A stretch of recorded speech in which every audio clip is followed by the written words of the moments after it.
നരേന്ദ്രമോദിക്ക് ഒരു കാര്യം മനസ്സിലായിരിക്കുന്നു. എത്ര മൂടി വെച്ചാലും സത്യം ഒരു നാൾ എല്ലാം അറിയും നീക്കി പുറത്തു വരും. അതാണ് മണിപ്പൂരിൽ സംഭവിച്ചിരിക്കുന്നത്.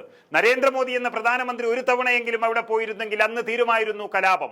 300 ജീവനുകൾ പൊലിഞ്ഞപ്പോഴും 60,000 ആളുകൾ എല്ലാം നഷ്ടപ്പെട്ട് പെരുവഴിയിലായപ്പോഴും ലോകം ചുറ്റിയ നരേന്ദ്രമോദി മണിപ്പൂർ എന്ന സ്വന്തം നാടിനെ നോക്കി പരിഹസിച്ചു.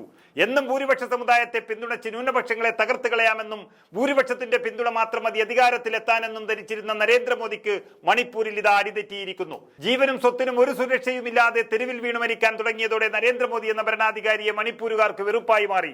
ലോകസഭയിൽ അവർ അതിന്റെ സൂചനയും നൽകി. എന്നിട്ടും മനസ്സിലാകാത്ത മോദി അതിനുശേഷവും മണിപ്പൂരിലേക്ക് പോയിട്ടില്ല.